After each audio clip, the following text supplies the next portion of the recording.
Mu'jizat Al-Isra wal Mi'raj. Itu ditegaskan kana minal jinni, kana minal jinni, langsung tertulis dalam ayat itu bahwa iblis itu berasal dari bangsa jin, fafasaqa an amri rabbih, dan dia mendurhakai perintah Tuhannya.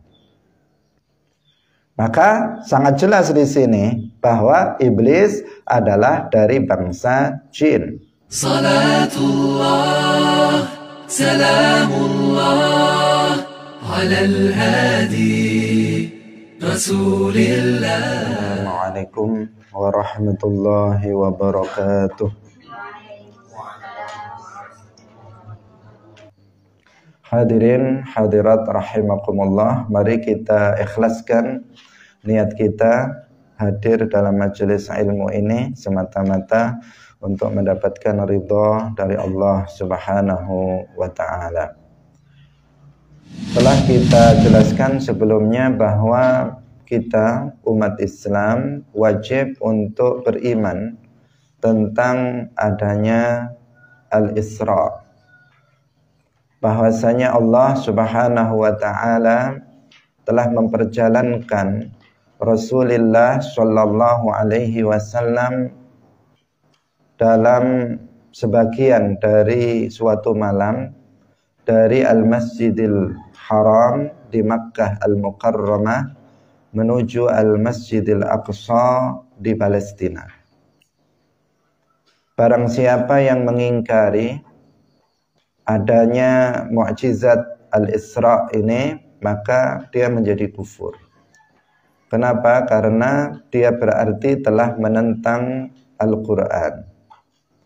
Karena Al-Quran secara sharih telah menjelaskan adanya peristiwa Al-Isra ini,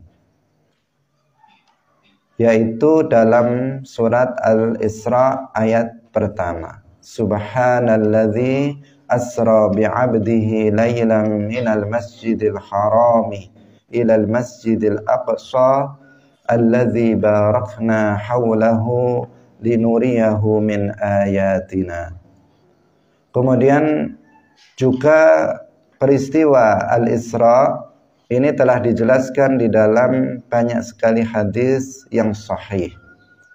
Di antaranya yang telah kita baca di pertemuan yang kemarin, yaitu hadis yang diriwayatkan oleh Al-Imam Al-Baihaqi. Hadis yang panjang yang sudah kita jelaskan atau yang sudah kita baca. Dalam hadis itu disebutkan perjalanan Rasulullah sallallahu alaihi wasallam dalam perjalanan Al-Isra, bahwa Rasulullah sallallahu alaihi wasallam sebelum beliau berangkat diperjalankan dalam perjalanan Al-Isra, beliau melaksanakan sholat atamah.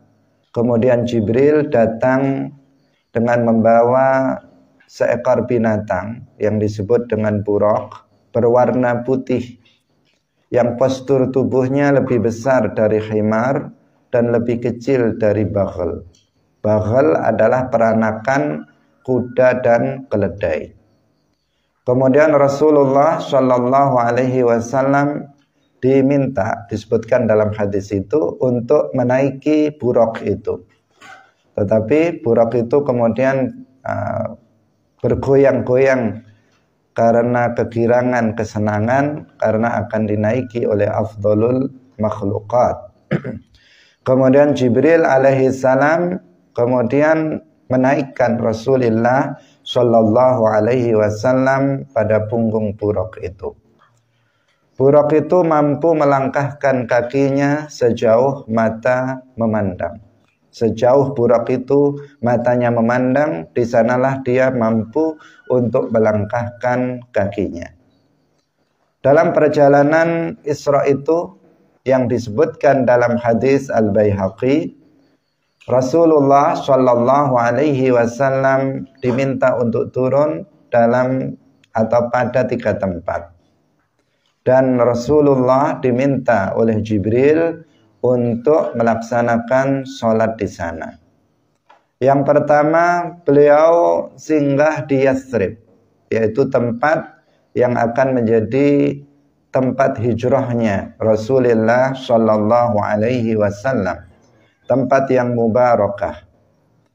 Kemudian setelah itu beliau singgah di Bukit Tur Saina, yaitu tempat di mana Allah Subhanahu wa taala memperdengarkan kalamnya kepada Nabi Musa alaihi salam. Beliau melakukan sholat di sana. Setelah itu Rasulullah Shallallahu Alaihi Wasallam singgah di Baitul Lahmin, yaitu tempat kelahiran Nabi Isa alaihi salam. Tempat yang juga mubarakah karena di sana dilahirkan Nabiullah Isa alaihi salam. Kemudian beliau sampai di Masjidil Aqsa dan beliau memasuki Masjidil Aqsa. Itulah penjelasan dari hadis Al-Baihaqi, salah satu dalil tentang adanya peristiwa Al-Isra, sehingga kita semuanya tidak boleh untuk mengingkari adanya Al-Isra. Hadirin rahimakumullah. Selanjutnya mari kita baca kitab Mujibul Muhtaj, lanjutan dari pembahasan yang kemarin. Qala al-muallif rahimahullahu ta'ala, wa kana qad syukka sadrun nabiyyi sallallahu alaihi wasallam qabla an yusra bihi laylan min baiti ummi hani min Makkatal Mukarramah minal Masjidil Haram. Dan benar-benar dada Rasulullah Shallallahu Alaihi Wasallam itu telah dibelah. Jadi dada Rasulullah Shallallahu Alaihi Wasallam itu dibelah, dibuka oleh malaikat Jibril alaihi salam. Sebelum beliau diisrakan pada suatu malam dari rumah Ummi Hani dari Makkah Al-Mukarramah, dari Al-Masjidil Haram. Jadi ketika Rasulullah Shallallahu Alaihi Wasallam itu didatangi malaikat Jibril untuk diisrakan, ketika itu Rasulullah Shallallahu Alaihi Wasallam berada di rumah Ummu Hani, di dekat di Al-Masjidil Haram. Rumahnya di dekat Al-Masjidil Haram, dan sebelumnya dada Rasulullah Shallallahu Alaihi Wasallam itu dibelah, dioperasi oleh malaikat Jibril alaihi salam. Qala Anas bin Malik, kana Abu Dzarr yuhadditsu anna Rasulullah sallallahu alaihi wasallam qala furija saqfu baiti wa ana bi Makkah fanazala Jibrilu fafaraja sadri thumma ghasalahu min ma'i zamzama thumma jaa bi tastin min dhahabin mumtali'in hikmatan wa imanan fa afraghaha fi sadri thumma adbaqaha. Atap rumahku dibuka. Ini siapa yang mengatakan? Abu Dzar itu pernah bercerita bahwa Rasulullah bersabda, Rasulullah yang bersabda, furija saqfu baiti, atap rumahku dibuka. Jadi malaikat Jibril alaihissalam itu masuk melalui atap rumah. Atap rumahku dibuka, ketika itu aku di Makkah. Jibril turun dan membelah dadaku, lalu membasuhnya dengan air Zamzam, membasuh hati beliau dengan air Zamzam. Tsumma jaa bi tastin, kemudian ia datang membawa bejana yang terbuat dari emas, yang penuh dengan hikmah dan iman. Maka Jibril kemudian menuangkan yang hikmah dan iman yang ada dalam bejana emas itu ke dalam dadaku. Kemudian Jibril menutup dadaku kembali. Hadis ini diriwayatkan oleh Imam Muslim. Hadirin rahimakumullah. Wa qala al-muallif wa qad jama'a Allahu 'azza wa jalla li sayyidina Muhammadin sallallahu alaihi wasallam jami'al anbiya salawatullahi wa salamuhu alaihim fi baitil maqdis min adama faman ba'dahu fasalla bihim imaman. Kemudian Allah Subhanahu wa taala telah mengumpulkan untuk Sayyidina Muhammad sallallahu alaihi wasallam seluruh para nabi salawatullahi wassalamuhu alaihim di Baitul Maqdis. Allah telah mengumpulkan para nabi di Baitul Maqdis. Para nabi seluruhnya mulai dari Nabi Adam dan nabi-nabi setelahnya. Kemudian Rasulullah sallallahu alaihi wasallam salat dengan mereka, dengan para nabi sebagai imamnya. Rasulullah dipersilahkan oleh malaikat Jibril untuk menjadi imam dari para nabi. Wa hadza dalilun ala anna al-anbiya'a lahum tasarrufun biidznillahi ba'da mautihim. Dan ini adalah sebagai dalil bahwasanya para nabi itu memiliki tasarruf dengan izin Allah Subhanahu wa taala, dengan kehendak Allah Subhanahu wa taala setelah kematian mereka. Wa yanfa'una man sya'allahu ayantafi'a minhum. Dan mereka bisa memberikan manfaat kepada orang yang Allah kehendaki untuk mendapatkan manfaat dari para nabi tersebut. Fahum laisu kannasil 'adin. Mereka para nabi itu tidak seperti para nabi menurut kebiasaan. Mereka tidak seperti manusia biasa. Jadi para nabi itu tidak seperti manusia biasa. Faqad rawa al-Bazzar wal Baihaqi wa ghairuhuma anna ar-Rasul sallallahu alaihi wasallam qala al-anbiya'u ahya'un fi quburihim yusallun. Para nabi itu hidup di kuburan mereka dan mereka menunaikan salat. Hadirin hadirat rahimakumullah. Di sini ada sebuah faidah bagi kita semuanya. Bahwasanya para nabi setelah mereka wafat, mereka masih memiliki tasarruf. Mereka masih bisa melakukan suatu tindakan tertentu untuk orang-orang yang masih hidup di muka bumi ini. Kenapa? Karena para nabi itu hidup di dalam kuburnya. Terbukti dalam perjalanan Isra, para nabi seluruhnya keluar dari dalam kuburnya. Para nabi seluruhnya kecuali Nabi Isa alaihissalam telah wafat.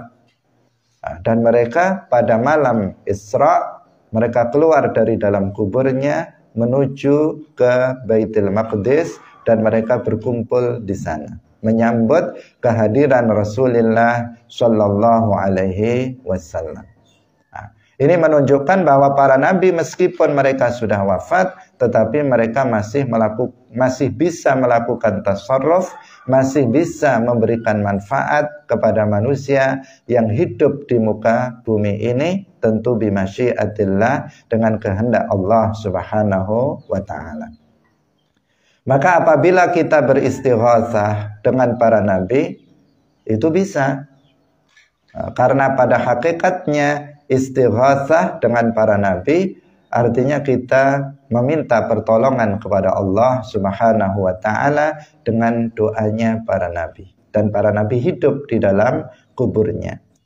Ketika kita beristighatsah dengan Rasulullah sallallahu alaihi wasallam dengan mengatakan ya Rasulullah adrikni, ya Rasulullah aghithni, maka artinya wahai Rasulullah, tolonglah kami, tolonglah aku dengan doamu kepada Allah Subhanahu wa ta'ala, dan para nabi hidup di dalam kuburnya.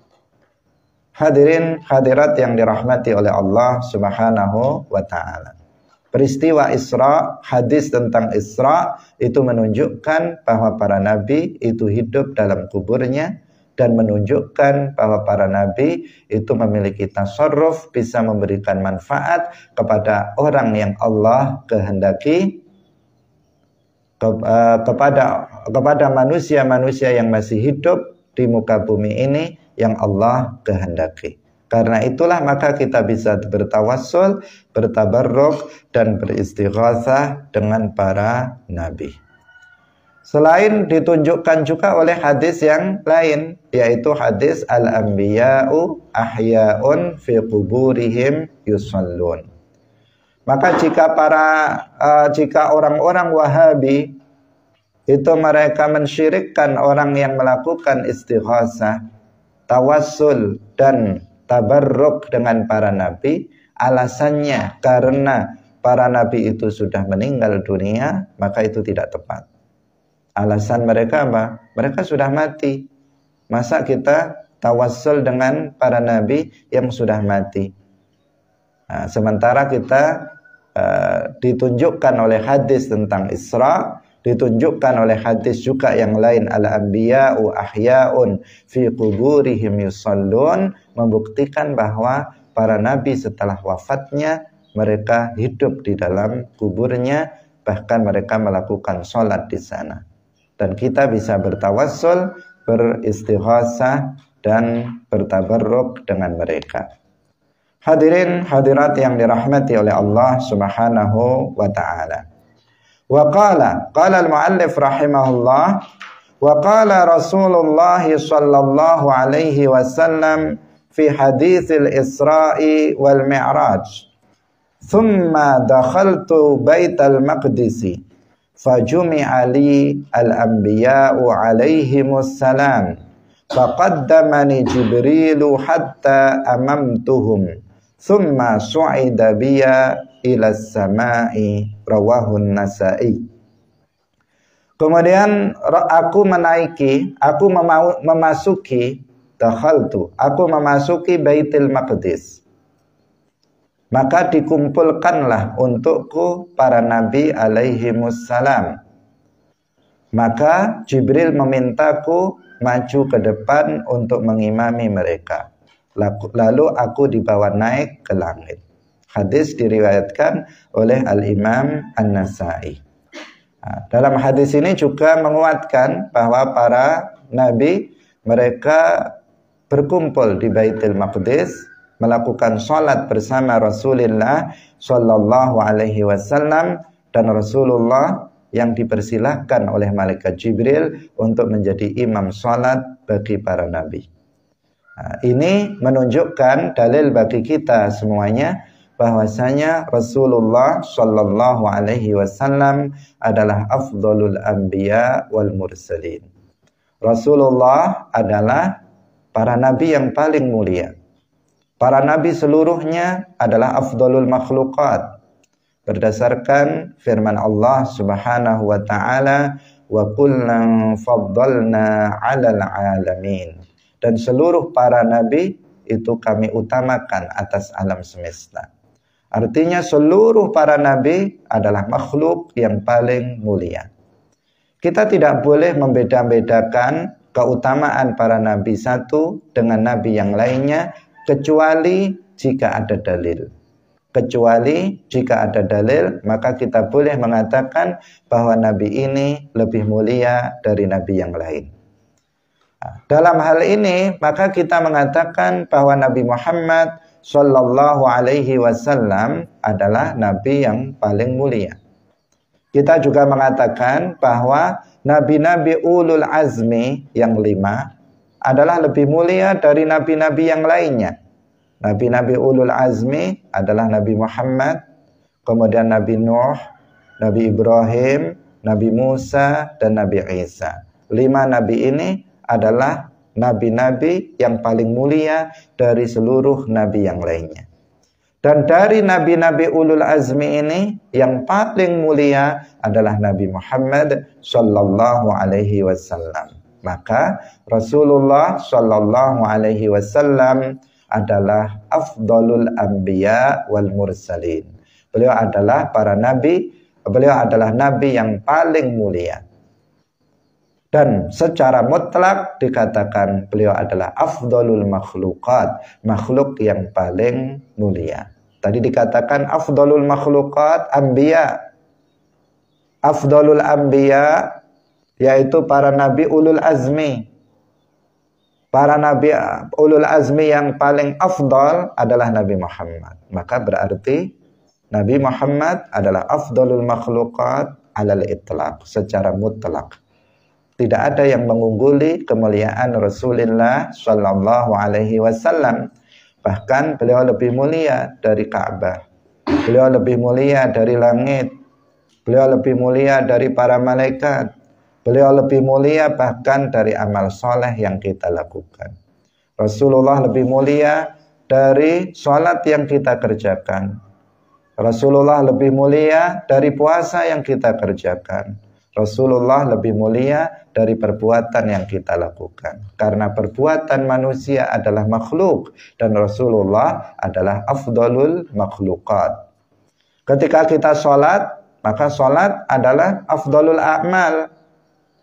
Afdalul a'mal, amal perbuatan yang paling mulia setelah iman kepada Allah dan Rasulnya. Tetapi Nabi Muhammad lebih mulia daripada sholat. Kenapa? Karena sholat adalah makhluk, ciptaan Allah. Dan Rasulullah afdalul makhluqat. Maka berarti Nabi Muhammad lebih mulia dari sholat yang kita lakukan. Maka apabila kita bisa bertawassul bil a'mal as-salihah, apabila kita bisa bertawassul bil a'mal as-salihah, sebagaimana ini juga disetujui oleh orang Wahabi. Orang Wahabi mengatakan kita boleh tawassul dengan amal soleh. Apabila kita setelah membaca Al-Quran, kita setelah sholat, kita misalnya mengatakan, ya Allah, dengan sholat yang telah aku lakukan, maka berilah aku ilmu yang bermanfaat. Itu boleh menurut orang Wahabi, boleh juga menurut kita. Bertawassul dengan amal soleh. Tetapi orang Wahabi melarang kita bertawassul dengan Nabi Muhammad sallallahu alaihi wasallam. Nah, ini tidak bisa diterima oleh akal. Tidak bisa diterima oleh akal. Bagaimana bisa seperti itu? Karena akal kita mengatakan jika bertawassul dengan sholat yang tidak lebih mulia dari Nabi Muhammad saja itu boleh. Lalu bagaimana tawassul dengan yang lebih mulia yaitu Nabi Muhammad sallallahu alaihi wasallam itu bisa dilarang. Salat tidak lebih mulia dari Nabi Muhammad. Jika bertawassul dengan salat itu boleh, lalu kenapa bertawassul dengan yang lebih mulia tidak boleh? Nah, karena itulah maka Ahlus Sunnah wal Jamaah mengatakan jika tawassul dengan amal soleh itu diperbolehkan, maka lebih diperbolehkan lagi bertawassul dengan afdalul makhluqat, yaitu Nabi Muhammad sallallahu alaihi wasallam. Hadirin rahimakumullah, kita lanjutkan. Qala al-muallif rahimahullahu ta'ala, min ajaibi ma ra'a ar-rasulus alaihi salatu wassalam fil Isra ad-dunya. Di antara keajaiban-keajaiban yang dilihat oleh Rasulullah sallallahu alaihi wasallam dalam perjalanan Isra adalah dunia. Ra'a wa huwa fi tariqihi ila Baitul Maqdis ad-dunya bi surati ajuz. Rasulullah ketika beliau dalam perjalanan ke Baitul Maqdis, beliau menyaksikan dunia yang menjelma dalam bentuk perempuan yang tua. Jadi dunia itu berubah wujud dalam bentuk apa? Seorang perempuan yang tua. Ini menunjukkan, ini mengisyaratkan kepada kita bahwa usia dunia ini sudah tua. bahwa usia dunia yang telah berlalu itu lebih banyak daripada usia yang tersisa. Artinya umur dunia ini itu sudah lebih yang sudah dilewati itu lebih banyak daripada yang belum dilewati. Artinya kalau manusia misalnya telah ditetapkan oleh Allah umurnya 100 tahun. Maka sekarang manusia ini umurnya sudah 80 tahun. Berarti yang sudah dilewati lebih banyak daripada yang belum dilewati. Dunia ini juga demikian. Itu pada masa Rasulullah Shallallahu Alaihi Wasallam. Bahwa umur dunia sudah ditentukan oleh Allah. Kapan bumi ini akan hancur, kiamat akan terjadi, sudah ditentukan oleh Allah Subhanahu wa ta'ala, meskipun hanya Allah yang mengetahuinya. Tetapi ketika dunia menjelma menjadi seorang perempuan tua, itu mengisyaratkan kepada Rasulullah bahwa dunia ini sudah tua, umur yang sudah dilalui sudah lebih banyak daripada yang tersisa. Artinya kesananya lebih sedikit daripada yang sudah lewat. Hadirin hadirat rahimakumullah. Maka akhirat berarti sudah dekat dan hendaklah kita semuanya ini untuk bersiap-siap untuk menghadapi akhirat. Nah, yang pasti seperti itu. Kalaupun kita tidak menemui kiamat dengan pengertian kehancuran alam semesta ini secara menyeluruh, kita akan menemui kematian yang datangnya senantiasa tiba-tiba. Nah, tidak setiap orang yang mati harus sakit terlebih dahulu. Terkadang seseorang hari ini sehat, malamnya sakit kemudian mati.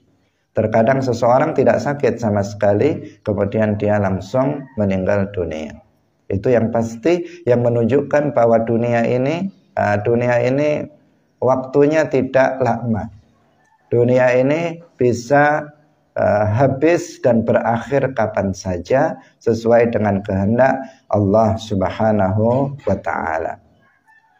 Karena itulah maka kita semuanya hendaknya bersiap-siap untuk menghadapi kematian dan menghadapi hari akhir yang pasti itu akan datang.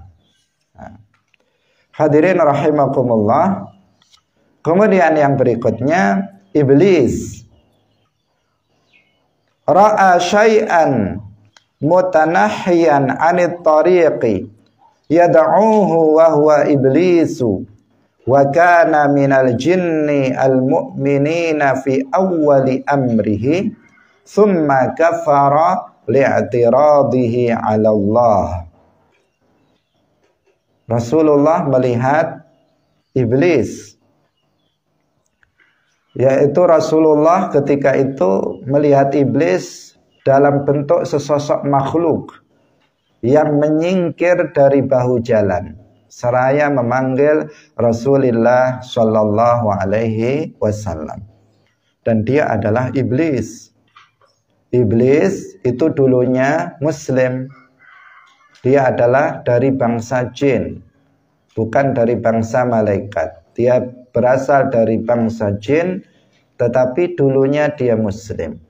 Tetapi kemudian dia menjadi kufur karena dia protes kepada Allah Subhanahu wa ta'ala. Ketika Allah Subhanahu wa ta'ala memerintahkan para malaikat dan juga iblis yang ketika itu beribadah bersama para malaikat di dalam surga untuk sujud kepada Nabi Adam alaihi salam, yaitu sujud tahiyyah, sujud untuk hormat. Para malaikat seluruhnya taat kepada Allah. Mereka sujud hormat kepada Nabi Adam alaihi salam. Tetapi iblis laknatullah alaih ini protes kepada Allah Subhanahu wa ta'ala. Dia merasa lebih mulia dari Nabi Adam alaihi salam. Dalam ayat yang lain, dia mengatakan dengan kesombongannya, iblis dengan kesombongannya mengatakan, engkau menciptakan Adam dari tanah dan menciptakan aku dari api. Maka aku lebih mulia daripada Nabi Adam. maka saya nggak mau sujud hormat kepada Nabi Adam alaihissalam. Dia protes kepada Allah Subhanahu wa ta'ala, dan dengan sebab i'tirad 'ala Allah, protes terhadap Allah, maka dia telah jatuh kepada kekufuran dan dia menjadi kafir. Yang perlu ditegaskan di sini bahwasanya iblis laknatullah alaih, dia bukan malaikat, dia bukan dari bangsa malaikat, dan dia bukan gurunya para malaikat sebagaimana dikatakan oleh sebagian orang. Ada sebagian orang yang mengatakan bahwa iblis dahulu adalah gurunya para malaikat. Ada sebagian orang yang mengatakan bahwa iblis adalah dari bangsa malaikat. Ini adalah pernyataan yang tidak tepat, yang bertentangan dengan Al-Quran dan juga bertentangan dengan hadis.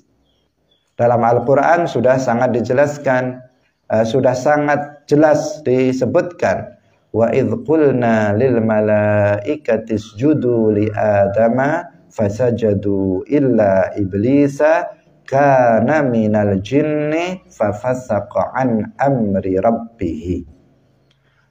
Ketika kami berkata kepada para malaikat, usjudu, sujudlah kalian kepada Adam.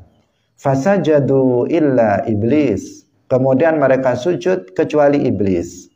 Nah, ketika seseorang memahami dari sini, maka seolah-olah iblis ini memang para malaikat. Seolah-olah. Nah, seolah-olah iblis ini dari bangsa malaikat. Kenapa? Karena di awal dikatakan ketika kami berkata kepada para malaikat, sujudlah kalian kepada Adam, sujud hormat. Maka semua para malaikat sujud kecuali iblis. Seakan-akan iblis ini adalah malaikat yang semua malaikat lainnya sujud kecuali iblis. Seakan-akan seperti itu. Sehingga sebagian orang kemudian menganggap bahwa iblis adalah malaikat. Padahal dalam lanjutan ayat itu ditegaskan, kana minal jinni. Kana minal jinni. Langsung tertulis dalam ayat itu bahwa iblis itu berasal dari bangsa jin, fafasaqa an amri rabbih, dan dia mendurhakai perintah Tuhannya. Maka sangat jelas di sini bahwa iblis adalah dari bangsa jin.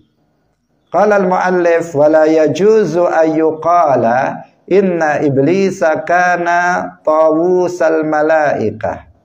Tidak boleh dikatakan bahwa iblis itu adalah pemimpin dari para malaikat. Fahuwa lam yakun malakan. Iblis bukanlah seorang malaikat. Waddalilu ala dzalika anna Allah ta'ala qala illa iblisa kana minal jinni. Seperti yang tadi sudah kita sebutkan. War Rasul sallallahu alaihi wasallam qala khuliqatil malaikatu min nur wa khuliqal jannu min marijim min nar. Para malaikat itu diciptakan dari cahaya, dan jin itu diciptakan dari api. Sedangkan dalam ayat yang lain disebutkan bahwa iblis sendiri yang mengatakan khalaqtani min nar. Engkau ya Allah yang telah menciptakan aku dari api. Iblis saja ngaku kalau dia bukan malaikat. Nah, iblis saja mengaku bahwa dirinya bukan malaikat dengan ucapan iblis, khalaqtani min nar. Ya Allah, engkau yang telah menciptakan aku dari api. Siapa yang diciptakan dari api? Jin, bukan malaikat. Karena malaikat khuliqat min nur, diciptakan dari cahaya. Nah, wong iblis saja ngaku kalau dia jin, bukan malaikat. Bagaimana kemudian ada sebagian orang mengatakan iblis itu adalah malaikat. Sementara iblis sendiri, dia telah menegaskan dirinya adalah jin, bukanlah malaikat. Allah dalam Al-Quran juga telah menegaskan bahwa iblis adalah dari bangsa jin, bukan dari bangsa malaikat.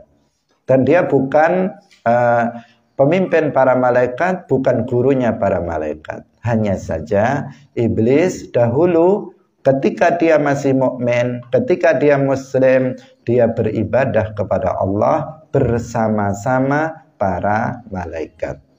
Jadi ngumpul sama para malaikat beribadah kepada Allah Subhanahu wa ta'ala. Fatabayyana anna iblisa minal jinni haqiqatan bidalili ma taqaddama. Maka di sini jelas ayat dan hadis ini menunjukkan bahwa iblis itu benar-benar dari bangsa jin dan bukanlah berasal dari bangsa malaikat sama sekali.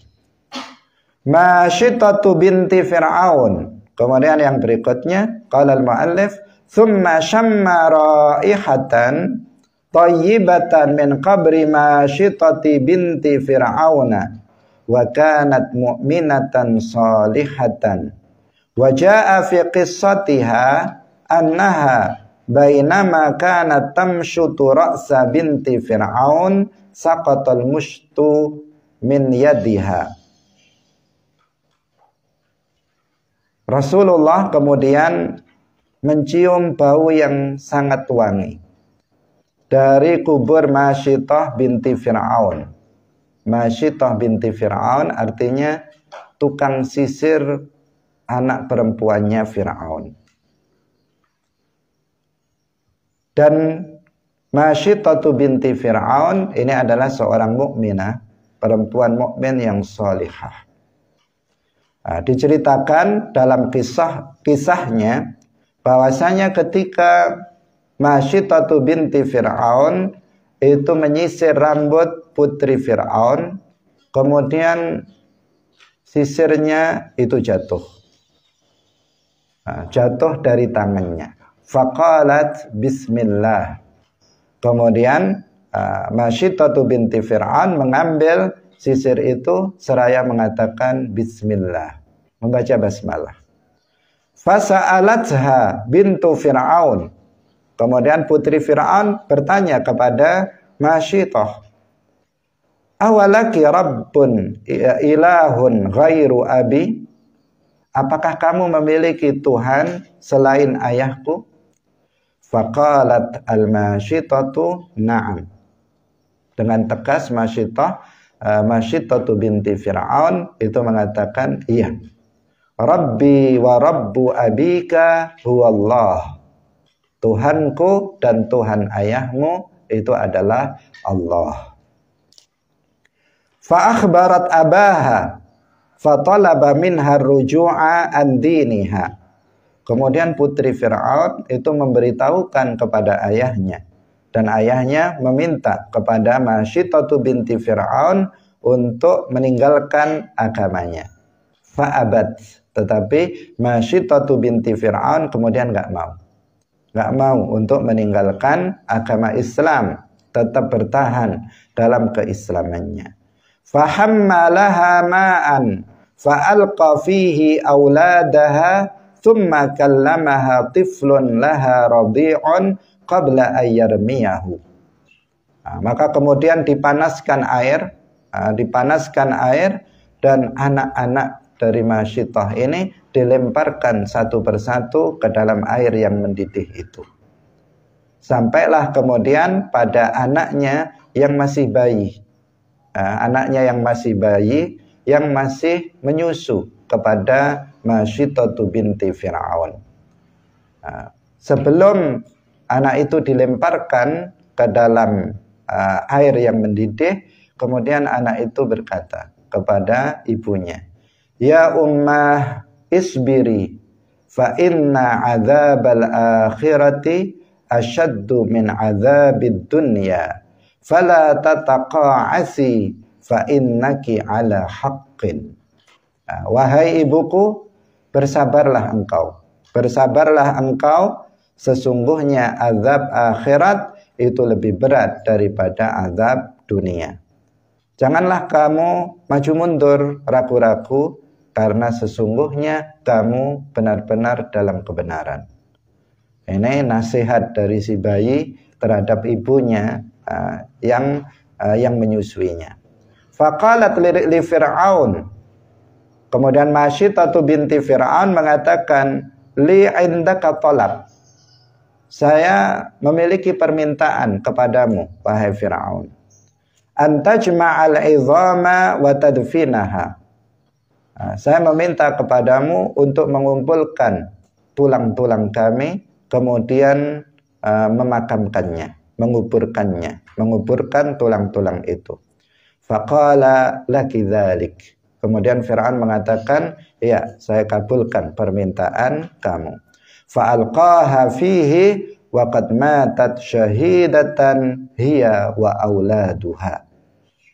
Maka kemudian Masyitatu binti Fir'aun dan bayinya itu dilemparkan ke dalam air yang mendidih dan mati syahid. Dia dan juga anak-anaknya seluruhnya mati syahid dalam rangka mempertahankan keimanan. Ini kisah yang luar biasa. Kisah yang luar biasa terjadi pada seorang perempuan, Masyitatu binti Fir'aun. Beliau rela untuk dibunuh dirinya dan juga anak-anaknya demi untuk mempertahankan keimanan.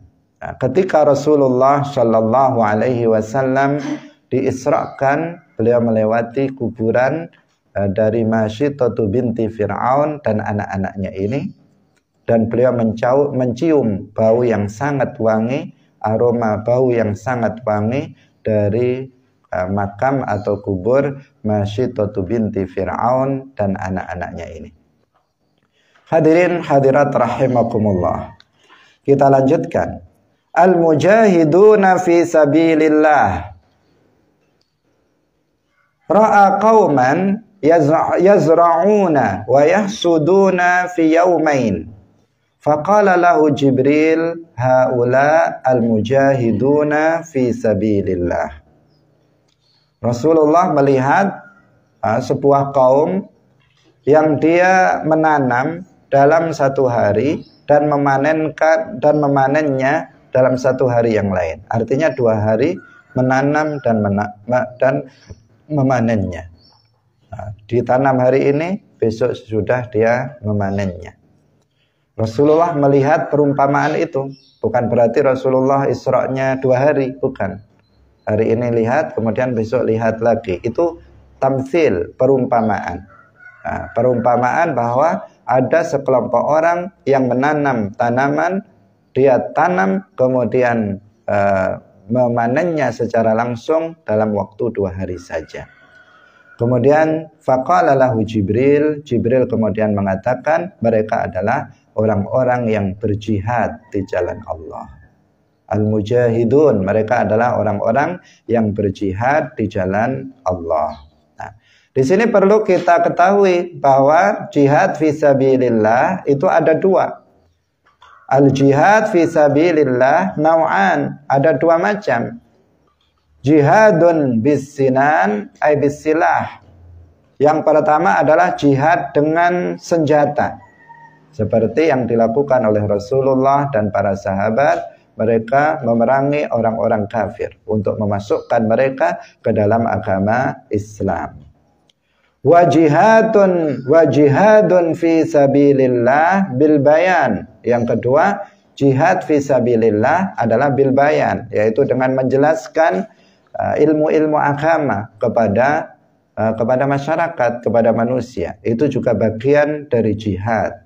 Apa yang kita lakukan sekarang ini itu adalah bagian dari jihad fisabilillah. Tetapi bukan jihad bisilah, tetapi disebut dengan al-jihadu bil bayan. Wa thawabu hadza kathawabi man jahada bisilah. Ini penting untuk digarisbawahi, bahwa pahala orang yang berjihad bil bayan itu pahalanya sama dengan orang yang jihad dengan senjata. Dan hari ini jihad kita bukan lagi dengan senjata. Jihad kita hari ini bukan dengan pedang, tetapi jihad kita pada hari ini adalah bil bayan. yaitu dengan menjelaskan akidah Rasulullah Shallallahu Alaihi Wasallam dan para sahabatnya kepada sebanyak-banyaknya orang. Apalagi pada masa sekarang banyak sekali musuh-musuh Rasulullah, musuh-musuh akidah Rasulullah dan para sahabatnya. Banyak sekali kelompok-kelompok, aliran-aliran yang menyimpang dari akidah Rasulullah dan para sahabatnya. Banyak sekali paham-paham yang sesat dan menyesatkan yang disebarkan oleh kelompok-kelompok yang menyimpang. Ada Wahabi, ada Hizbut Tahrir, Hizbul Ikhwan, dan kelompok-kelompok menyimpang lainnya yang mereka akidahnya bertentangan dengan akidah Rasulullah dan para sahabatnya.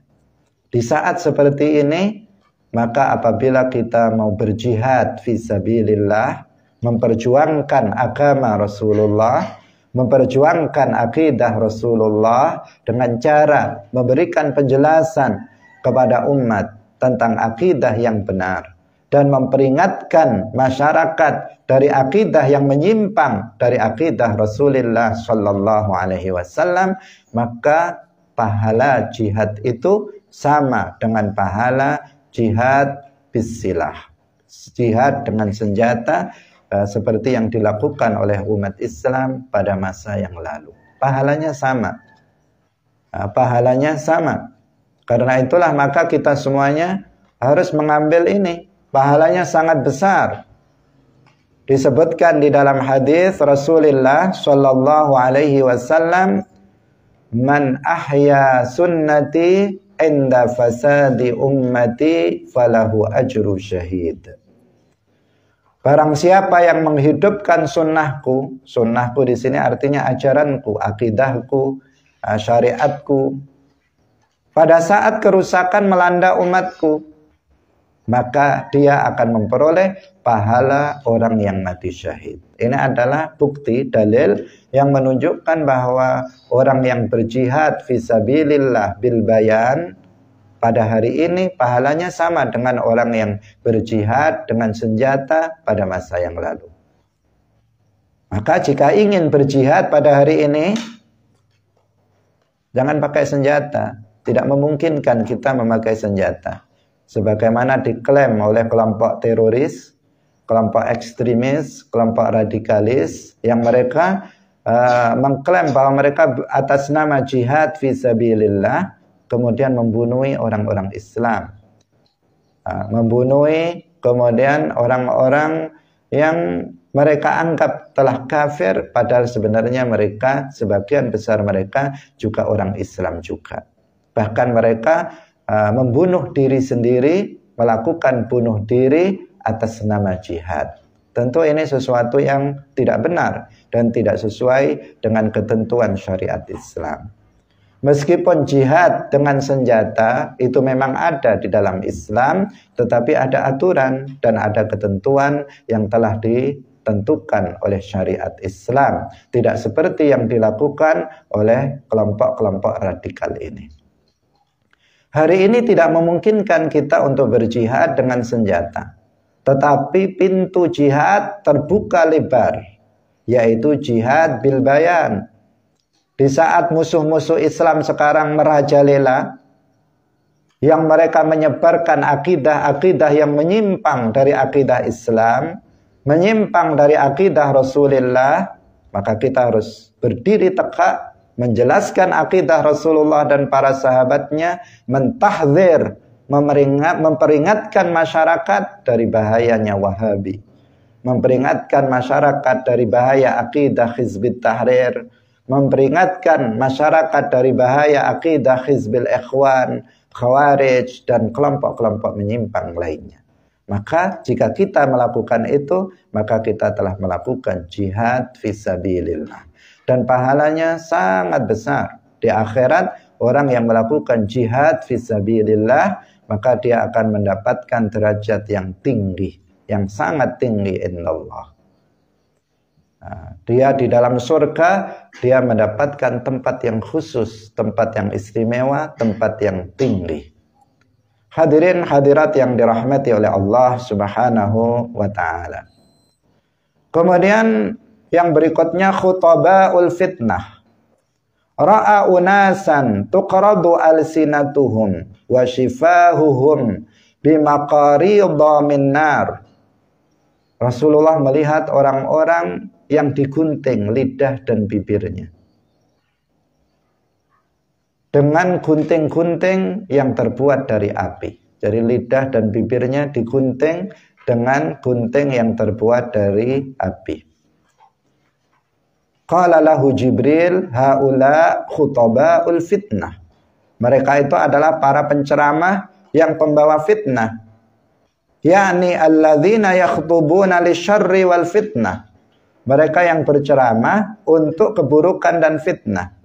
Ayad'una an-nasa ila ad-dhalal wal fasad wal ghasyi wal khiyanah. Mereka mengajak orang untuk melakukan kesesatan, kerusakan dan penipuan serta khianat. Sekarang zamannya banyak sekali sekarang khutaba'ul fitnah. Banyak sekali penceramah-penceramah yang berceramah tanpa ilmu. Mereka berceramah baik melalui dunia nyata maupun dunia maya, tetapi yang mereka sampaikan bukan ilmu. Yang mereka sampaikan adalah kesesatan. Yang mereka sampaikan adalah akidah yang dhallah, akidah yang sesat. Yang mereka sampaikan adalah fatwa-fatwa bila ilmin, fatwa-fatwa tanpa ilmu. Ngomong tentang agama semaunya. Sekarang betapa banyak orang yang berceramah seperti itu. Ada juga mereka para penceramah yang isinya hanya sesuatu yang bohong, kebohongan-kebohongan. Mereka menyebarkan berita-berita hoax melalui ceramahnya. Berita bohong dalam agama, berita bohong tentang seseorang, berita bohong tentang apapun. Menyebarkan fitnah, adu domba di masyarakat. Sekarang zamannya seperti itu. Bagaimana gambaran terhadap pelaku-pelaku fitnah dalam ceramahnya ini? Digambarkan mereka nanti akan dipotong lidah dan bibirnya dengan gunting yang terbuat dari api. Semoga kita semuanya diselamatkan dari bahaya para penceramah pembawa fitnah ini, dan kita bisa istiqamah bersama mereka, para ulama, para guru yang thiqah, yang terpercaya, yang ilmunya bersanad sampai kepada Rasulullah Sallallahu Alaihi Wasallam. InsyaAllah akan kita lanjutkan pembacaan kitab ini, Mujibul Muhtaj, dalam pertemuan berikutnya. Barakallahu fikum, wallahul muwaffiq ila aqwamit thariq. Wassalamualaikum warahmatullahi wabarakatuh.